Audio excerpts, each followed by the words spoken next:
पुरा चौलका मुखो नामा। तीसरे अध्याय में श्री सूत जी महाराज सौनकादिक ऋषियों को बड़ी अद्भुत कथा सुनाते हैं। सुनो, प्राचीन समय में उल्कामुख नाम का एक राजा था जिसका नाम था उल्कामुख। वह राजा जितेंद्रिय था, सत्यवादी था, देव मंदिरों पर जाता, देवताओं की पूजा करता, देवालय में जाता, ब्राह्मणों को दान देता, इतना दान देता कि दीनहीन और ब्राह्मणों को संतुष्ट कर देता। उल्कामुख नाम के जो राजा थे, उसकी पत्नी भी कमल के समान मुख वाली सती थी, बड़ी प्रसन्न चित्ता थी, सती साध्वी थी, पतिव्रता परायण थी। राजा के पास सब कुछ था, एक कमी थी। क्या? बोले राज था, पाट था, पत्नी भी थी, पर संतान नहीं थी। और कहा गया है, पति बिन सूनी मांग, पुत्र बिन है घर सूना, दुई मुक्ति के मार्ग, घर बिन बड़ दूना। पति ना हो तो मांग सूनी रहती है और पुत्र ना हो तो घर सूना रहता है। राजा के पास राजपाट सब कुछ था, परंतु संतान नहीं थी। इसी चिंता में चिंतित राजा एक ब्राह्मण के कहने पर एक दिन भद्रशिला नदी के किनारे अपनी पत्नी के साथ उल्कामुख नाम का राजा सत्यनारायण भगवान का पूजन कर रहा था। उसी समय साधु नाम का एक बानिया नाव लेकर के आया। पहले के जमाने में नाव पर व्यापार होता था। साधु नाम का बानिया नाव पर बहुत सा धन लादे हुए उस स्थान पर आया। नौका को नदी के किनारे खड़ा कर दिया। साधु नाम के बनिया ने देखा कि राजा बड़े प्रसन्नचित मन से भावपूर्वक किसी देव का पूजन कर रहे हैं। जब पूजन पूरा हो गया तो राजा से विनय पूर्वक उस साधु नाम के बानिया ने पूछा, महाराज आप ये क्या कर रहे हो? इसके करने से क्या फल मिलता है? कृपा करके हमको विस्तार पूर्वक सुनाइए। राजा ने कहा, हे साधु नाम के बनिया, हम सत्यनारायण स्वामी का पूजन कर रहे हैं अपने बांधवों के साथ। इस पूजन के करने से राज संपदा तो सब कुछ है, परंतु हमारे संतान नहीं है। जो भी सत्यनारायण भगवान का व्रत अनुष्ठान लेता है, अनवरत रूप से संकल्प करता है, हम हर माह आकर के इसी नदी के किनारे पुत्र प्राप्ति के लिए सत्यनारायण भगवान का पूजन करते हैं। इसी से हमारी मनोकामना पूर्ण होगी। तो साधु नाम के बानिया ने कहा, क्या महाराज सच में ऐसा होगा? निसंदेह। साधु नाम के बनिया से राजा ने कहा, निसंदेह, इसमें किंचित मात्र भी संदेह नहीं है। पूर्ण निष्ठा पूर्वक जो भी इस व्रत को करेगा, संतानहीनों को संतान प्राप्ति अवश्य होगी। साधु नाम के बनिया ने कहा, महाराज हमको भी फिर उपाय बताओ, कैसे पूजन करना, कैसे विधि करना, विस्तार पूर्वक कहिए। राजा ने साधु नाम के बनिया को संकल्प दिया, विधि बतला दी, उपाय बतला दिया। आनंद पूर्वक वह बानिया अपने घर को आया, साधु नाम का बनिया अपने घर को आया। उस साधु ने अपनी स्त्री जो संतान देने वाली थी लीलावती को पूरा व्रत का उपाय बतलाया। राजा उल्कामुख के द्वारा कहा गया पूरे व्रत को कहा और कहा कि हे देवी, राजा ने कहा कि जो भी सत्यनारायण भगवान के व्रत को अनवरत करेगा उसके घर पर संतति अवश्य होगी। संतानहीनों को ये संतान देने वाली है। आओ हम दोनों संकल्प लेते हैं। दोनों ने संकल्प ले लिया। अभी तो नहीं, क्योंकि साधु नाम का बनिया बड़ा कंजूस था। उसने सोचा पहले ही कर देंगे, फिर कृपा ना होवे तो फिर लफड़ा है, और यदि पहले सत्यनारायण कर दी हो गई कृपा तो फिर करनी पड़ेगी, तो डबल खर्चा लग जाएगा। इसलिए उसने संकल्प ले लिया। दोनों ने बैठकर हम दोनों संकल्प लेते हैं, जैसे ही संतान की कृपा होगी तुरंत ही हम लोग सत्यनारायण भगवान का व्रत, सत्यनारायण भगवान की कथा को करेंगे। इतना कह करके वह चला गया। लीलावती पति के सामने कुछ नहीं बोली, चुप हो गई। अपने पति को प्रसन्न करने वाले वचनों को बोल करके भगवान सत्यनारायण भगवान के जल को लिया। राजा के दिए हुए सत्यनारायण के प्रसाद को लेकर के वह साधु नाम का बनिया आया था। वो अपनी पत्नी को भी थोड़ा दे दिया, वह प्रसाद पा लिया।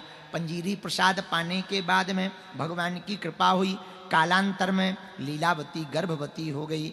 10 मास पश्चात उसके घर पर एक कन्या रत्न की प्राप्ति हुई। कन्या रत्न में एक कन्या उत्पन्न हुई। वह दिनों दिन इस तरह बढ़ने लगी जैसे शुक्ल पक्ष में चंद्रमा बढ़ता है।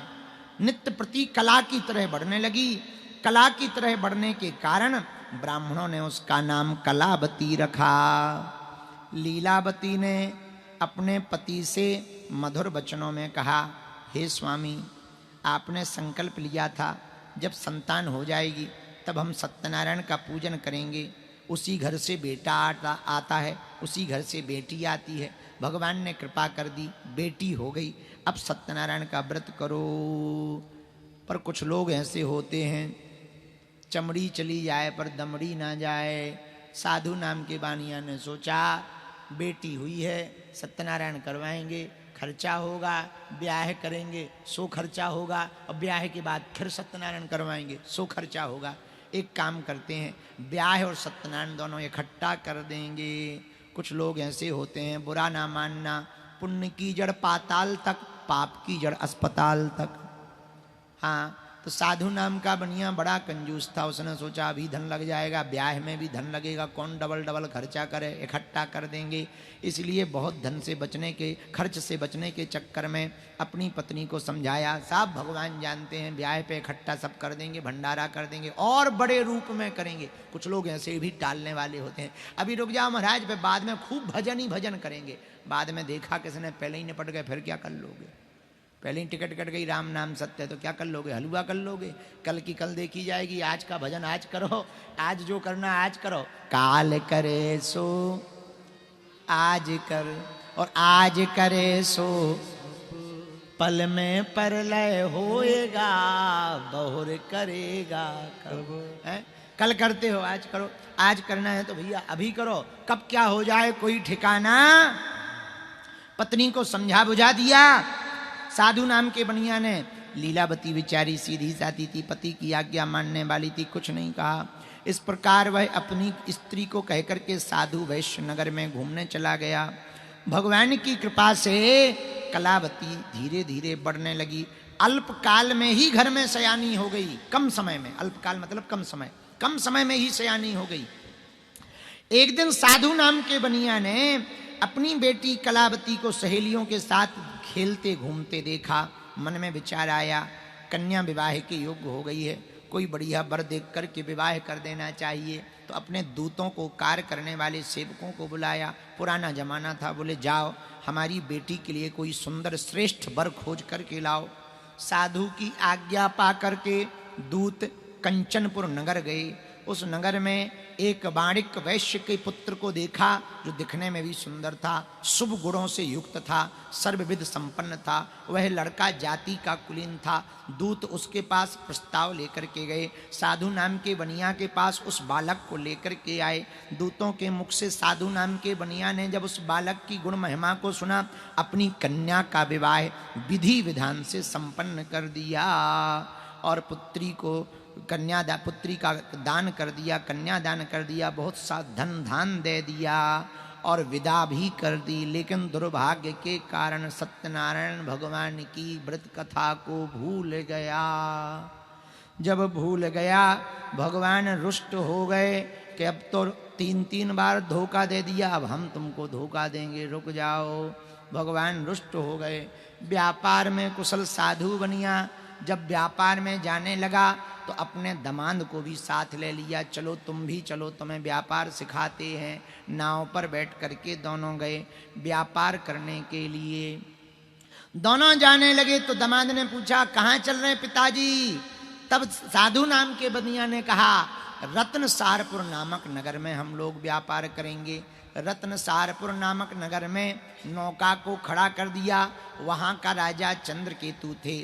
चंद्रकेतु के राज्य में साधु नाम का बनिया व्यापार करने लगा। भगवान तो रुष्ट हो गए थे, क्योंकि 3 बार सत्यनारायण की कथा नहीं की तो भगवान नाराज थे। प्रतिज्ञा से भ्रष्ट, संकल्प से भ्रष्ट साधु नाम के बनिया पर भगवान ने नाराज होकर एक लीला कर दी। क्या लीला की?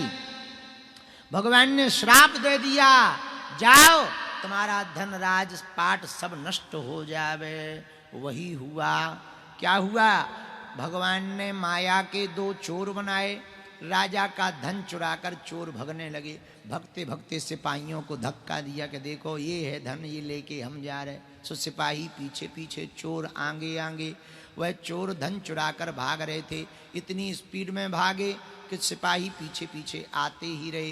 धीरे से चुपके से जाकर के चोरों ने वो धन वहीं पर रख दिया जहाँ ससुर और दामाद साधु नाम का बनिया अपने दामाद के साथ ठहरा था। वहीं पर धन रख करके दोनों चोर अंतर ध्यान हो गए। राजा के दूत खोजते खोजते आए, साधु नाम के बनिया के पास धन को रखा देखा, समझ गए यही चोर हैं। वो भी दो थे, ये भी दो हैं, धन भी यही है, मटेरियल भी पकड़ा गया, सोई पकड़ लिया, चलो। दोनों क्षमा मांगने लगे, हमने कुछ नहीं किया, हाथ जोड़ने लगे, बोले ये सब अदालत में सुनाना, चलो। पकड़ करके ले गए। राजा चंद्रकेतु के पास जाकर के कहा, महाराज हम लोग यह दोनों चोरों को पकड़ करके लाए हैं जो आपका धन लेकर के भाग रहे थे, आप आज्ञा करें क्या करना है। राजा ने कहा, इनको तुरंत बांध दो, कठोर कारावास में डाल दो, इनका सब धन छीन लो। जो धन था वो छीन लिया, कठोर कारावास में डाल दिया। भयंकर कठिन कष्ट पाने लगे। सत्यनारायण भगवान की माया भगवान ही जाने, ऐसी विचित्र लीला हुई कि वो तो कष्ट पा ही रहे, इधर घर पे भी गड़बड़ हो गया। बेटी और माँ दोनों अकेली थीं। रात को घर पर चोरों ने आकर सब धन धान चुरा लिया। कई महीनों तक वो जेल में बंद रहे, इधर भूखों के लाले पड़ गए। घर घर जा कर के दोनों बेटी और माँ भिक्षा मांगने लगी भोजन की व्यवस्था के लिए। अंत में भूख प्यास से तड़पने लगी, घर घर जाकर भिक्षा मांगने लगी। एक दिन भूख से पीड़ित होकर कलावती एक ब्राह्मण के घर पहुंची। वहां उसने सत्यनारायण भगवान का इसी प्रकार व्रत होते देखा, पूजन होते देखा। सत्यनारायण शाम को शुरू हुई, रात हो गई। देर रात्रि से जब कलावती घर को आई तो माता ने बहुत डांटा, बेटी इतनी रात तक कहाँ रही, इस प्रकार से बाहर रहना गलत बात है, तू हमारी नाक कटवाएगी क्या, इतनी रात तक कहाँ रही। तब कलावती ने रोते हुए हाथ जोड़कर पूरी बात सुनाई। माँ, हम एक ब्राह्मण के घर पर सत्यनारायण भगवान की कथा सुन रहे थे, ये प्रसाद लेकर आए हैं। प्रसाद पाने के बाद ही हम आए। लीलावती पहले तो क्रोध कर रही थी, फिर तुरंत मन में ध्यान आया, तेरे पिताजी ने पूर्व में संकल्प लिया था सत्यनारायण भगवान के व्रत करवाने का, हो ना हो उन्हीं की रुष्टता के कारण ये सब उपद्रव हो रहे हों। तुरंत दोनों ने संकल्प ले लिया, अब हम भी सत्यनारायण भगवान का व्रत करेंगे जो सभी दुखों से दूर करने वाला है, मनोवांछित फल देने वाला है। तू एक काम कर, पूजन की सामग्री एकत्र कर, हम तैयारी करते हैं। बंधु बांधवों को बुलाने की तैयारी होने लगी। दूसरे दिन सत्यनारायण भगवान का व्रत लिया। सायंकाल के समय सत्यनारायण भगवान का व्रत किया, पूजन किया, क्षमा मांगी। हे भगवान, जो भूल हुई हो प्रभु हमें क्षमा करो, हमारे पति देव को भी क्षमा करो, हम पर कृपा करो, हमसे रुष्ट ना हो। भगवान प्रसन्न हो गए और तत्क्षण प्रार्थना करते हुए कहा लीलावती ने, हे भगवान, आपके चरणों में हम प्रणाम करते हैं, हमारे पति और दामाद को शीघ्र वापस घर भेज दो, उनकी मति ठीक कर दो। यदि वो वापस आ जाएंगे तो हम फिर से सत्यनारायण भगवान का व्रत करेंगे। इतना जैसे ही कहा भगवान प्रसन्न हुए। स्वप्न में राजा चंद्रकेतु के स्वप्न में भगवान गए और कहा, सुनो, जो तुमने दो साधु जो बनियों को पकड़ा है उनको प्रातः काल होते ही कारागृह से मुक्त कर दो। जो तुमने धन लिया है वो दे दो, नहीं तो तुम्हारा धन राजपुत्र आदि सब नष्ट कर दूंगा। राजा धर्मात्मा था, डर गया। प्रातः काल ही दोनों को बुलाया, ससुर दामाद को, दोनों को हाथ जोड़कर कहा, आपने ये जो कष्ट पाया है देव योग से पाया है, आपकी भूल नहीं है, ये आपका धन है। जितना धन लिया था उससे दुगना धन दे दिया। स्वप्न की सारी बात बता दी एवं दोनों को कारागृह से मुक्त कर दिया। बहुत सा धन दे करके राजा चंद्रकेतु ने विदा कर दी। दोनों साधु नाम का बनिया हुआ दामाद दोनों ने राजा को दंडवत किया। तब दोनों को थोड़ा थोड़ा स्मरण आया। बहुत सा धन जब लेकर के चलने लगे तब राजा ने कहा, अब मन में कोई भय नहीं, तुम निर्भय होकर के जाओ।